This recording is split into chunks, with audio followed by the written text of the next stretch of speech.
दोस्तों, आपको पता ही होगा कि हमारी यूनियन कैबिनेट ने महिलाओं की जो शादी की लीगल एज है उसको 18 से करके 21 करने वाले प्रपोजल को अप्रूव कर दिया है। अब यहाँ पर कुछ लोग खुश होंगे तो कुछ लोग इस बात से दुखी होंगे। अब जो लोग दुखी होंगे उनका रीज़न ये है कि उनकी शादी अब 18 में ना हो करके 21 में होगी।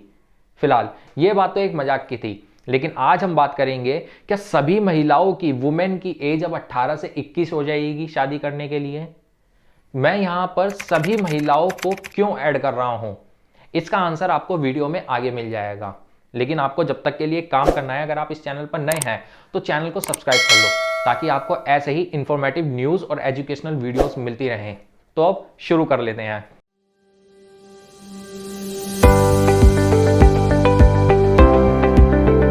आप सभी जानते हैं कि हमारी यूनियन कैबिनेट ने वुमेन मैरिज एज को 18 से करके 21 करने वाले प्रपोजल को अप्रूव कर दिया है।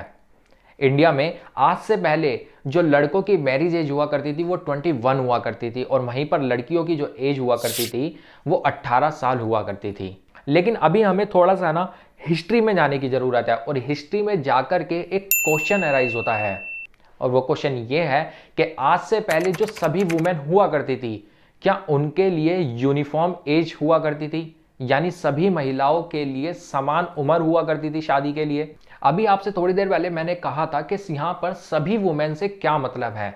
मैं यहां पर सभी वुमेन क्यों बोल रहा हूं, ऐसा इसलिए है क्योंकि भारत में विभिन्न प्रकार के धर्म हैं और हर धर्म अपने रिचुअल्स के अकॉर्डिंग शादी करता है। अब अधिकतर धर्मों के अकॉर्डिंग जो मैरिज की एज है वो लड़के की 21 और लड़की की 18 ईयर्स होती है। इंडिया के Christian marriage act, Parsi marriage act, Hindu marriage act, इन सभी के अकॉर्डिंग रिस्पेक्टिवली मैन और वुमेन की एज 21 और 18 है। अब लेकिन मुस्लिम पर्सनल लॉ के अकॉर्डिंग कोई भी मुस्लिम लड़की प्यूबर्टी एज या 15 एज की हो जाती है तो वो शादी कर सकती है। अब इस तरह आप देखेंगे कि इंडिया में यूनिफॉर्म एज तो पहले भी नहीं थी, लेकिन गवर्नमेंट के इस प्रपोजल को अप्रूव करने के बाद सभी वुमेन के लिए क्या यूनिफॉर्म एज हो जाएगी, ये बात आपको वीडियो में आगे समझ आ जाएगी। इन सभी एक्ट के अंदर एक कॉमन एक्ट बाल विवाह प्रतिषेध अधिनियम 2006, जिसे पीसीएम एक्ट भी कहते हैं।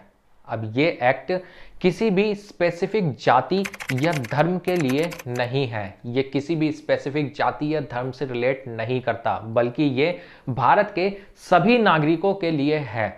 अब यूनियन कैबिनेट ने एज बढ़ाने के इस प्रपोजल को अप्रूव तो कर दिया, लेकिन क्या गवर्नमेंट अब इन सभी जितने भी मैंने अभी आपको मैरिज एक्ट बताए इनके अंदर अमेंडमेंट करेगी? ऐसा हो भी सकता है और ऐसा नहीं भी हो सकता।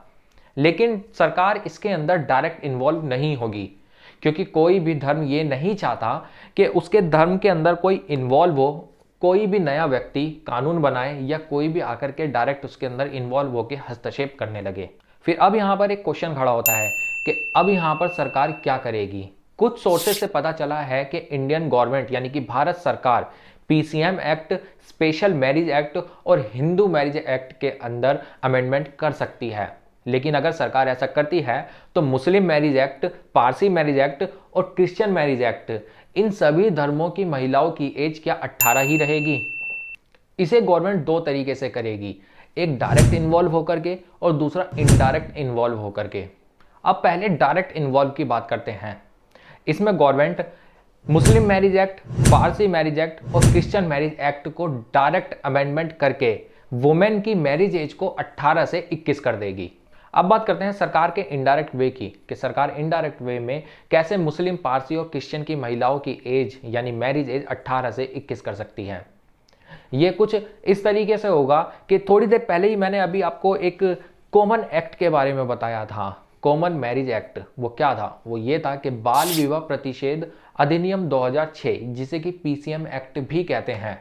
अगर सरकार इसके अंदर चेंजिंग कर देती है, एज की 18 से 21 कर देती है और इसके अंदर एक कानूनी लाइन लिख देती है कि अन्य सभी कानूनों से प्राथमिक कानून ये बाल विवाह प्रतिषेध अधिनियम माना जाएगा, तो अगर कोई भी मुस्लिम, पारसी या क्रिश्चियन कोई भी वुमेन 21 से पहले शादी करती है या उसकी शादी करा दी जाती है और ये केस कोर्ट में जाता है, तो कोर्ट सबसे पहले प्राथमिकता इसी कानून को देगा, चाहे वो मैरिज एक्ट मुस्लिम हो, पारसी हो या क्रिश्चियन हो। इन सभी कानूनों से प्राथमिक बाल विवाह प्रतिषेध अधिनियम 2006 यानी कि पीसीएम एक्ट माना जाएगा।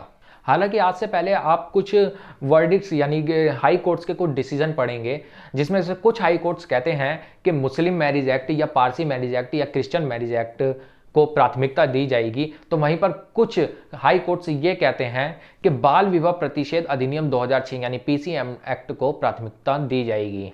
आप इसको इस तरीके से देख सकते हैं कि कर्नाटका हाई कोर्ट ने और गुजरात हाई कोर्ट ने अपनी अपनी जगह डिसीजन दिया और कहा कि पीसीएम एक्ट को प्रायर रखा जाएगा, और वहीं पे Punjab and Haryana high court कहता है कि मुस्लिम मैरिज एक्ट जो है इसको प्रायर दिया जाएगा। क्योंकि जब Punjab and Haryana high court के अंदर एक केस गया था तो उस केस में कहा गया था कि इसके अंदर यानी जो मुस्लिम मैरिज एक्ट है इसके अंदर या तो यौवन की प्रारंभिक अवस्था प्राप्त कर ले कोई लड़की, या फिर वो 15 साल की उम्र में आ जाए तो वो एक शादी करने लायक हो जाती है।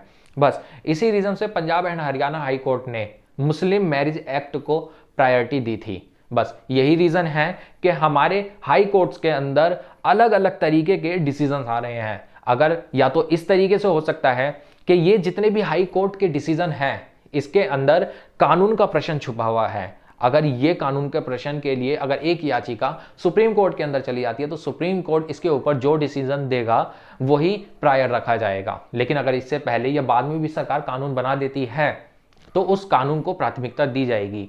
वैसे सुप्रीम कोर्ट के अंदर ये एक क्वेश्चन पेंडिंग पड़ा हुआ है जिसकी पीआईएल अश्वनी उपाध्याय ने डाली है। अब देखते हैं कि इसका आगे आंसर क्या आता है। वैसे देखा जाए तो सुप्रीम कोर्ट भी बाल विवाह प्रतिषेध अधिनियम 2006 यानी पीसीएम एक्ट को ही प्राथमिकता देगा, या फिर अब दोनों ही तरीके से या तो सुप्रीम कोर्ट इस एक्ट को प्राथमिकता दे दे या फिर सरकार सीधे सीधे कानून बना करके एक वुमेन की एज 18 से 21 कर दे। अब दोनों ही तरीके से सभी वुमेन की एज 18 से 21 हो जाएगी। दोस्तों अगर कुल मिलाकर के कंक्लूजन देखा जाए तो भारत के अंदर ना ही तो पहले कोई एक यूनिफॉर्म एज मैरिज के लिए हुआ करती थी और शायद से अभी भी कोई यूनिफॉर्म एज मैरिज के लिए नहीं है। लेकिन अगर गवर्नमेंट जिस तरीके से मैं आपको एक्सप्लेन कर रहा हूं अगर उस तरीके से गवर्नमेंट कोई भी चेंजिंग करती है तो शायद एक यूनिफॉर्म एज आ सकती है। या तो डायरेक्ट यूनिफॉर्म एज आएगी कि सभी मैरिज एक्ट के अंदर सभी वुमेन की एज 18 से 21 कर दी जाती है, या फिर एक जो कॉमन मैंने आपको मैरिज एक्ट बताया कि बाल विवाह प्रतिषेध अधिनियम 2006 इसके अंदर कुछ कंडीशंस के साथ अगर गवर्नमेंट एज चेंज कर देती है तो भी सभी की यानी सभी वुमेन की एज 18 से 21 हो जाएगी। या फिर सरकार के अलावा सुप्रीम कोर्ट अगर अपना इस पे डिसीजन दे दे, क्योंकि हमारे यहाँ पर जो विभिन्न प्रकार के हाई कोर्ट हैं, कोई हरियाणा का है, पंजाब का है, तो कोई गुजरात कर्नाटक का है, इन सभी के डिसीजन अपने अपने क्षेत्र में अलग अलग हैं। अब एक्सप्लेनेशन भी अलग अलग है।